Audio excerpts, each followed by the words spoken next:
of interviewing Dave Yanuk. He's the bassist from Second Wind, and he has graciously granted me an interview. No problem. So how are you? My pleasure. Cheers. Cheers. Marni. Cheers. We are independent. It was the venue of choice. Yeah, well, it's Monday. It's the only one that's open, right? Exactly. Drinking on a Monday. It's fantastic. Yeah. All right, so we're going to start. You want to talk about how you got started in music, how old you were, how you discovered your interest in music? Well, I have an older brother, and he decided he wanted to take piano lessons. I guess he was probably, he was still in elementary school, because we were 4 years apart. So he took piano lessons, and my parents, backed him up with it 100%. Of course, being the younger sibling, I wanted to do exactly what my older brother did. Yeah. So by the time around 5th grade rolled around for me, I guess I was 10 or 11, however that is, I decided I would take piano lessons too. So I did, and I enjoyed it. It seemed natural to me. And so my parents bought us a piano, a real piano, in the living room, so we took piano lessons. And then around 1963 or 1964, I guess, a bunch of guys from Liverpool, England, showed up on the shores of the United States. And Do we know who that is? Yeah, okay. I don't have to remind people who that is. Anyway. So, of course, everybody wanted to play guitar. And, including me and my brother. And so that's how I got started playing stringed instruments, although piano technically was stringed. Anyway, the piano always been, and is still a part of my music, because it really, piano lays out music theory in front of you, and I think every musician, regardless of what instrument he or she plays, needs to have some sort of functional, fundamental understanding of how the keyboard works. It's interesting you say that, because Elise, she's going to school for music, and she's in music theory, and she has to learn piano. Well, the music theory it's right out in front of you. A lot of structure, everything's right there, so it helps you understand what's going on. Yeah. So it's still a big part of what I do musically, mostly at home. But when if I'm learning a new song, a lot of times I'll actually learn on piano first sometimes. Very cool. So but guitar became eventually bass. I don't know how exactly, but again, my brother had a band, and he used to rehearse in my parents' basement. It started out as a 5-piece kind of rock band. Then given the time, we're talking about the mid-'60s, R&B was very popular at the time. So his 5-piece band turned into a 7-piece soul band. And my good fortune was the bass player, who lived right down the street, rarely showed up for rehearsal.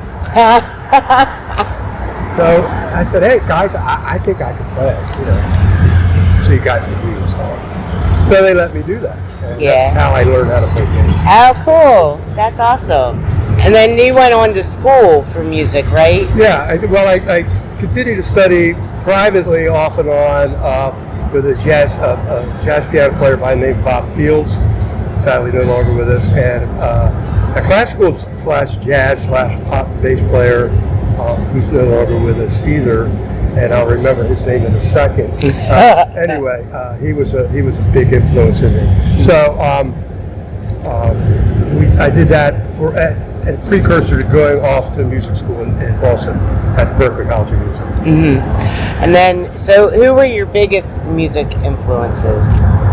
Well, after my first band was an R&B band, and then after that I got into a more of a top 40, a smaller band, 5-piece band, 6-piece band, and we were right on we're talking the 60s here now. So after the Beatles and that stuff, then the real rock revolution started with bands like Cream and a lot of other blues-oriented bands coming out of England. So they were huge influences. Traffic was one that was a really big influence on me. They were so different than all the other bands of that era. Of course, Cream was a front runner of kind of the band that my current trio kind of emulates to a certain extent, mainly because it's the same instrumentation, and our guitar player is very blues oriented.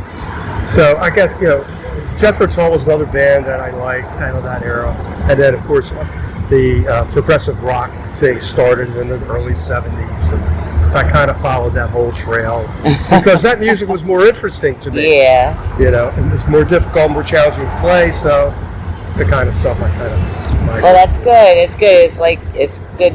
Like they say, when you practice, it should be hard. It shouldn't be easy, because then it's not worth practicing. Yeah, a lot of guys make the mistake of practicing what they're good at.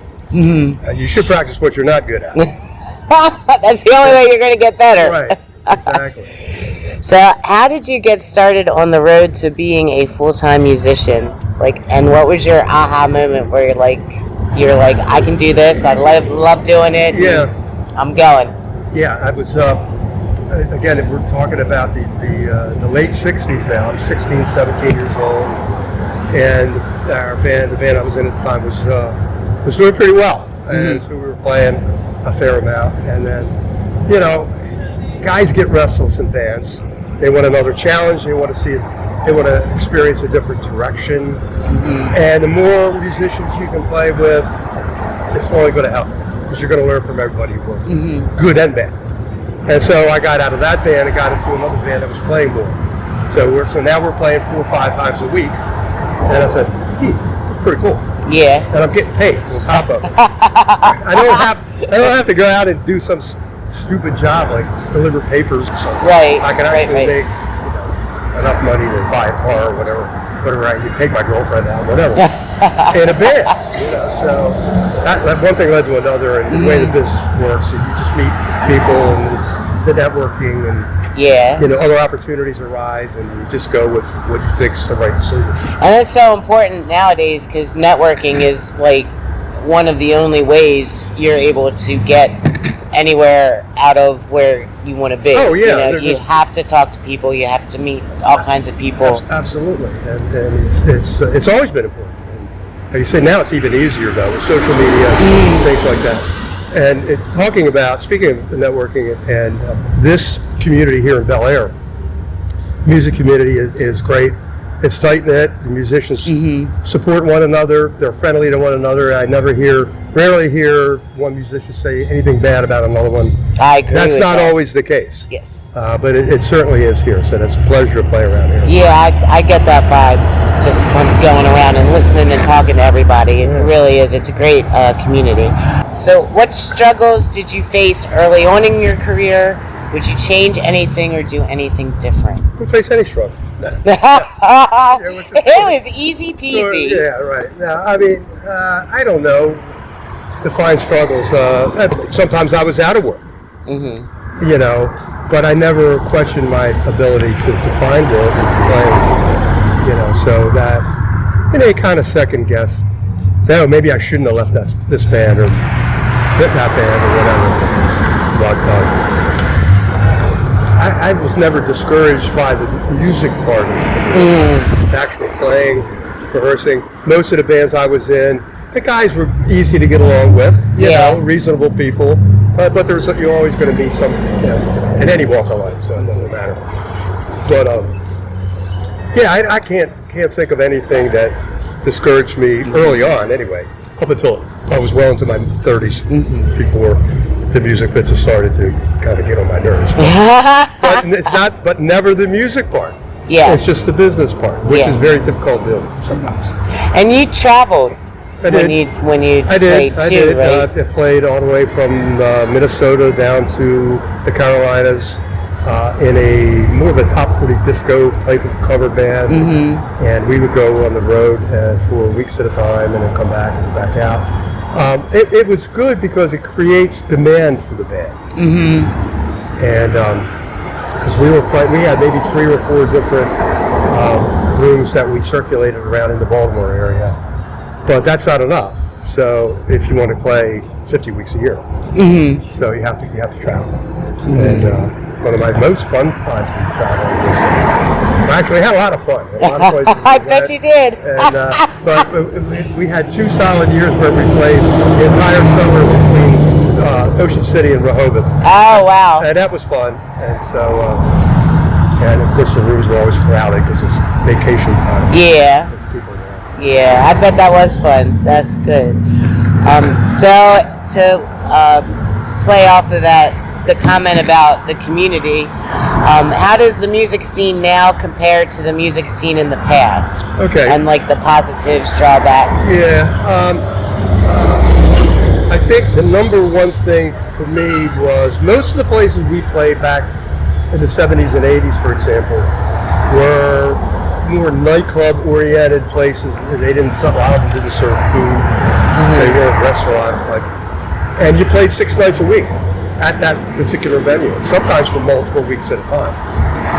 We played the Pimlico Hotel in Baltimore, right around the racetrack, and we played there for 2 months. And so you don't see that as often. Right. You know, the residency type of situation, which is great for the musicians because they don't have to tear their equipment down. You know, it's like getting up and doing a 9-to-5 gig. Right. Almost, you know? Right. So that's the main difference that I see from what's going on today. Now it's mostly one-nighters. Guys are in multiple bands. At this point in my career, doesn't interest me a lot. I did play in another band from 16 through here recently from 16 to 21. But I only did maybe a gig or so a month in another band. And then I got tired of that. Yeah. I like the stability of the trio we're in right now. And you know, it's not you go on the bandstand and you look through the set list and you're comfortable, you're confident because everybody knows the songs. Yeah. It's not always the case when you're going to bands where, this week, hi Jim, you're the drummer? You know, so, you know, which can be a challenge too. Right. But it doesn't lead to a band being tight and efficient. I kind of like to do things. Yes, I'd imagine so. I know, I try to listen to other bands talk and stuff, and I know some bands don't practice and other bands practice religiously. What do you say about band practice and how important is it to your gigs when you're out performing? Well, I can speak again about what if you're in bands where you have different musicians showing up on different gigs, and obviously you're not rehearsing. And Justin does that quite a bit, our guitar player. And he says almost none of the bands I play in rehearse. He says, and what's the best band I play in? Ours. Why? Because we rehearse fairly regularly, 2-3 times a month, depending on how busy our schedule is. If we're playing a lot, we probably don't. Right. And then we get tired of playing the same music all the time. Even though we're on about 150 tunes on our repertoire now. So we're always learning new material. Yeah. So you gotta, some of these songs you don't have to rehearse. But even the easiest ones, if you do, they're going to be better. Yeah. They're always going to be better. Yeah, you got to touch on the ones that you're used to doing just to refresh and keep it absolutely. Keep it fresh. And if, we have a show and somebody messed up with this or that and this, and at rehearsal we talk about it and don't do that again. And no noodling. No noodling. No. Do not play between songs. Thank you very much. I'll always remember noodling. I don't know why. It stuck with me, though. He wasn't talking to me, though, because I don't play an instrument. Yeah. I see that a lot with a lot of young guys, a lot of young bands. They're messing around between songs. Dudes, guys, come on. Yeah. Song after song. Yep. Keep the song exactly. going. You want to present a professional, tight persona. Yes. What was the best music advice you ever received? I'm going to say this. Probably at Berklee, what I got out of Berklee was they taught me how to be a professional musician. Okay. How to be prepared for any situation, be able to play as many different styles as you can, and just be a pro. Just be a pro. Be prepared. Yeah. And play what the music is asking you to play. And don't play more than that. And sometimes better play less. Sometimes less is more. Did you go was it a 4-year? It's a 4-year school, but I only spent 2 years there. I was because I had a pretty extensive background in formal training before I got there. You have to audition to get into the school. I was able to skip the first year, and so that was good. And then for a variety of reasons, I decided not to stick out the 4 years. But a lot of the guys when I went there, the school was not that old. I think it was only around 5 or 6 years old when I got there, and so it was still. I think that the school was still finding its way and how to best serve the students and things like that. As far as professional opportunities and things. And, so a lot of guys, got disenchanted with it. But I got a lot out of it. And it's like any school you go to, and whatever major you happen to be. You're only going to get out what you put into it. And for me, when I was those 2+ years I was in Boston, it was almost like, all I did was practice and stuff. I didn't play out. I didn't gig. Because I was there to do that, and that's what I did. Yeah. So do you recommend that if people have the opportunity to go to school or get some teaching, whether it's like voice lessons or for your instrument, do you recommend that they jump on it and take any opportunity they get to learn that way, like structured? They have formal structured formal training. Yes. Well, look, it can't hurt, for sure. Now, some people thrive in an environment like that, and other people get frustrated and don't get out. Again, you get out what you put into it. But yeah, I certainly would recommend studying with somebody who's been around the block a few times, and not every musician, no matter how good they are, is a good teacher and can communicate what they know in an effective way. I was fortunate. Ashton Fletcher was the bass player. I was trying to remember 10 minutes ago. Wonderful guy, died young, unfortunately. Just a great mentor. He just gave me a ton of confidence and wrote me a wonderful recommendation to Berkeley. So, I miss that guy. He's a great guy. That's awesome, though. I was going to ask you something. I don't remember what it was. I remember. So, it's when you say that, like a lot of people, you take what you can to learn, because I know that was one of the things that I noticed when I started seeing Justin and you guys play, because there is a bit of an age difference, and a little bit. Hence what I thought Second Wind came from, but I was wrong. Well, it kind of is. But I said you can tell, like you can just tell how much Justin appreciates being there with you guys. Like what you can bestow on him knowledge-wise, like he's drinking it all in, and you can tell. And I think that is a big hump for young musicians to maybe overcome, and to learn that they should learn from anyone that they can. Learning from somebody older than you, who has more experience than you, can only help you if you decide you want to accept that knowledge and that help. I was almost always the youngest guy in my band, and so I relish playing with guys a lot older than me, and it's because you can learn a lot. And Justin, we always teach Justin. He's 35, going on 70. like he's Buzzy an old and I. soul. He's an old soul, and we've introduced him not only as just the rigors of playing and stuff. He's plenty experienced now, but some of the music that we introduced him to, he had never played. He said. And so he really is getting a lot out of that, and vice versa. Well, I was just going to say, he's introducing us to stuff that we have never played before. And I think that's really good. You can tell that chemistry is there. Like you guys are just as welcoming to learn and see as he is. And it's just a good... No such thing as you can't teach an old dog new tricks. What new trick have you learned? What's the newest trick you've learned, Dave? I've learned? Yes. I don't know. That's a good question. That is a good question. Kind of blindsided me with that one. I don't know. I like to say Buzzy and I have forgotten more music than we currently know. And but I mean, there's always something. you know, there's always something new that's, you know, music you've never played before. So you're going to learn from that. And could it be a trick from what that bass player's playing on that particular song, or how that vocalist is phrasing something, you know? So I'm always learning stuff.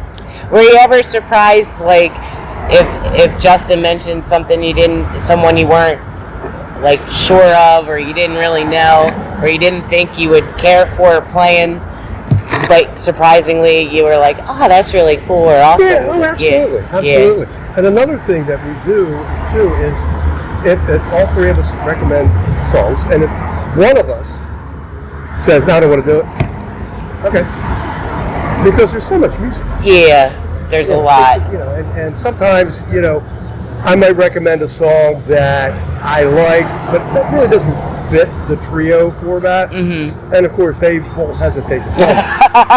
You know, and so I'm glad that, because I didn't realize I just got wrapped up. Oh, I really love this tune. It's so cool. You can't do that.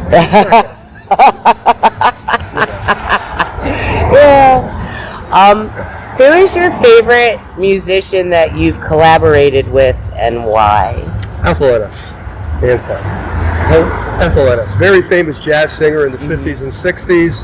Her contemporaries were, let's see, would be Roberta Flack, among the pop artists. And I had the good fortune of working with her. She was in her late 40s when I played with her for about 4 or 5 years, off and on. And I had the wonderful good fortune of picking the phone up one day. It was 1980, and she said, and we hadn't played together for a couple of years. She goes, Dave, I need a bass player. I said, okay. And we used to play at the Maryland Inn down in Annapolis a lot. I thought that's what it was. We played there a couple of weeks at a time. We month at a time. I said, what's going on? She goes, well, you've heard of the Cool Jazz Festival up in Greenwich, Connecticut? I said, yeah, I think I've heard of that once or twice. I want you to play there. We need a bass player for that. So we did a couple of rehearsals, and off we went. And it was about 3,000 or 4,000 people in the audience on the estate of Jackie Robinson, the bass player. I mean, the baseball player. That bass was in there somewhere. And so I mean, it was a who's who of jazz. I mean, all the famous people in the world. Herbie Hancock was there. The list goes on and on. We go to do our set.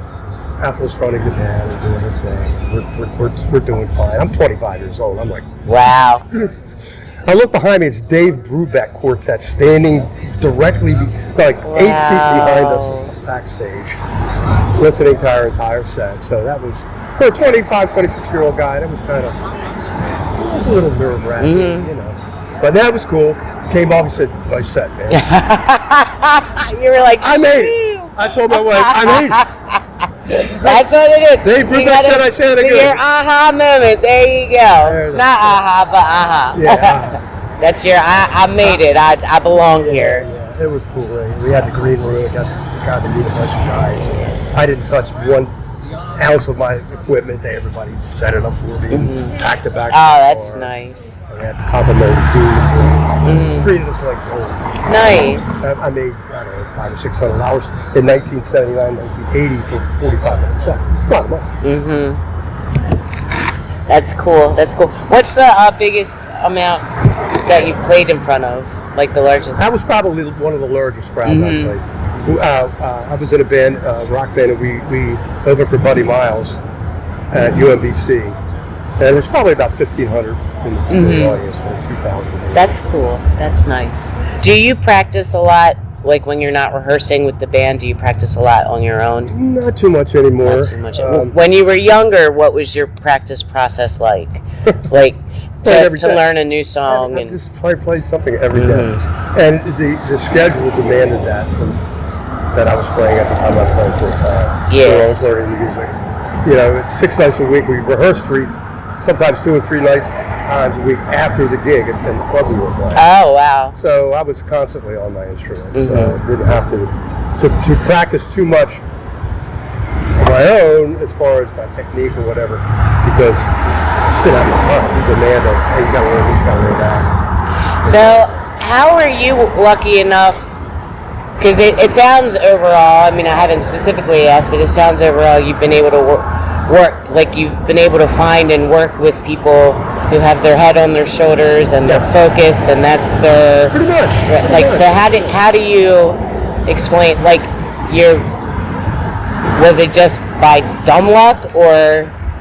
Like, were you ever in a situation where a band that you were like, they're all a little too wild for me, I can't do this, or anything like that? Not too much of that, but I've played in many bands that were, I don't want to say beneath my level of playing, but, you know, it wasn't an exciting musical situation. Okay. The personalities were okay. Yeah. And so for me, that didn't last very long, because I was always looking for something that's going to push you. Me a little bit more. Yeah. And those guys are that way, I guess. Mm-hmm. I've worked with enough assholes in my life to, I use that expression, but it happens. It doesn't matter what you're into. I mean, all facets of life. You're always going to work with people who you don't like. You don't like, right? Don't care for. I've had a few of those, and I tend to not talk to them. That's I don't just show up for the gig and play. That's all you can do. So, what adjustments do you make if you are struggling to learn a song, but it's a song like you feel would be really good for your band and stuff like that? Here's what's wonderful about the age of technology that we live in. Back in the day when I had to learn a song, it was on a vinyl record, and you don't know how many albums I scratched by lifting the needle up and having to go back and play that phrase again. And of course, the fidelity of the sound systems weren't very good as they are today. And sometimes the way tunes are mixed, especially for a bass player, it's difficult to hear what he's playing because it just wasn't mixed well. Mm-hmm. You know, the bass player wasn't supposed to be that out front, and so you just kind of feel the low end, stuff like that. But today, if I'm learning something and I'm like, is that guy playing a B flat or a B major? It's hard to tell because the bass, the low frequency instrument, a lot of times it's not clear, especially if you're at the lower end of the instrument on a particular recording. Well, all I got to do is Google bass line, transcribe bass line of this particular song, and there it is. And I can read music fluently. So it's, talk about making life easy. Yes. I have a question though for you. Do you recommend people who are just starting to not use YouTube or use it sparingly so you get the... No, absolutely. Use everything that's at your disposal. Everything. Written music, audio music, everything. Yeah. Why not? That's true. Why not? And how have your bass playing and your vocals evolved over the years? Because you sing some too. Yeah. Well, when I was younger, I could sing very high. And my speaking voice is not low, and so naturally I could sing pretty high. And in a lot of the bands I was in, I would do a lot of the high harmony parts. And I just established a way to sing. Took note of what other singers, how they phrase things, how they breathe. That's the key. The phrasing, the breathing, singing correctly. Not singing from here, but singing from here. No, it's a big difference. And it's mostly experience, just like anything else. It's experience. And sitting on my couch in my living room with my classical guitar and strumming through a few Sting ballads or something like that, and then going out on the stage and singing behind, a loud band night and day. So the techniques are different. And it's just experience, and more than anything else. And paying attention to your, that you're not pitchy, you're on key. Don't do something that will take you off key just because you think it's cool. That's a quick way to screw up the song. Sing the song, make sure you're really comfortable with it. Then you could experiment with melody. Right. Same as cooking.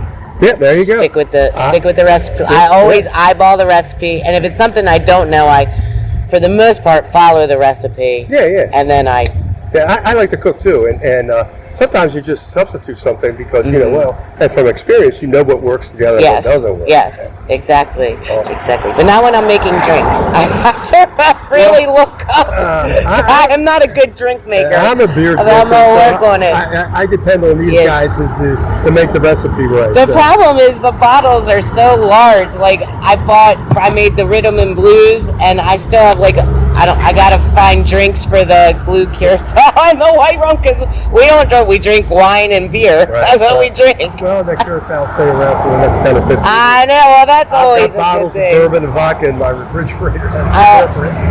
I know. We need to come over. You need to have a party. Well, Susan wants to. She goes, I'm getting tired of drinking beer. And my son-in-law will drink bourbon once in a while, and we'll do it in the holidays. So I asked him, I said, what's a good bourbon? You know, maybe once a week we'll have a sip of bourbon. Yeah, dude, you try to spice it up a little bit. Yeah, change it up. Where is your favorite venue to play currently, and why? This place is pretty cool, especially out here in the courtyard.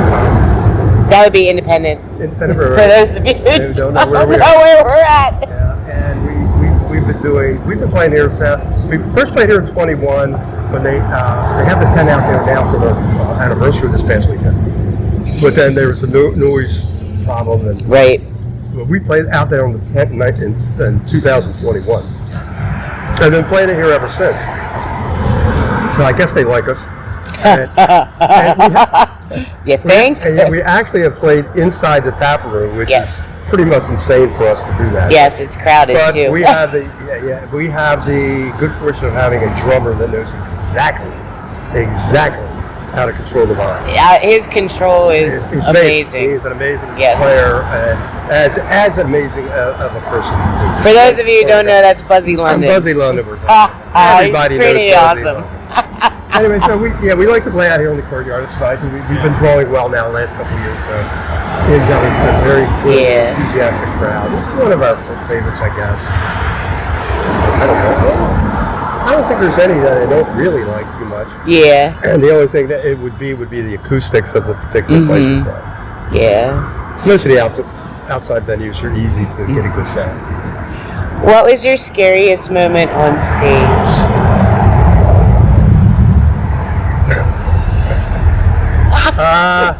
Well,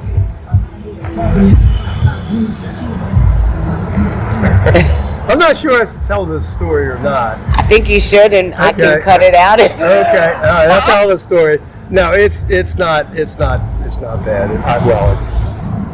I'm young. We're playing in Dundalk, a place called the Keystone Inn. Mm-hmm. It's called. I can't remember. It's changed ownerships a couple times. I can't remember the name of it now. Anyway, it's right on Oliver Avenue. And I'm in a 6-piece band.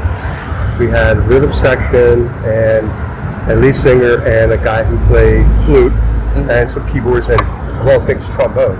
Because this particular band used to be a soul band, but then they pared it down and got rid of the third section, but they liked the flute player. Anyway, the Keystone on certain nights, we would play there sometimes on the weekends, but we'd also play there on Wednesdays and Sundays. And I think Wednesdays was 10-cent beer night. So you can imagine what 10-cent beer night now. What year is this? This was probably 1971. 1971. Something like that, yeah. That was a little before my time. A little before your time. I wasn't quite born yet. So anyway, the stage was wide but very narrow. So the drummer would be back up on a little platform, and I would have my amp there and my amplifier head down in front of my speaker cabinet. And then the front of the stage was also narrow. And I'm standing next to the flute player who was completely drunk. And so we're doing a ballad. So the lights are down. I hear this tinkling sound in a cup. Oh no. And I turn around and look at, I won't tell you who the guy was. And he's urinating in the cup. Oh my goodness. And I thought he was pissing on my amp head. Oh. I'm like, dude, what are you doing?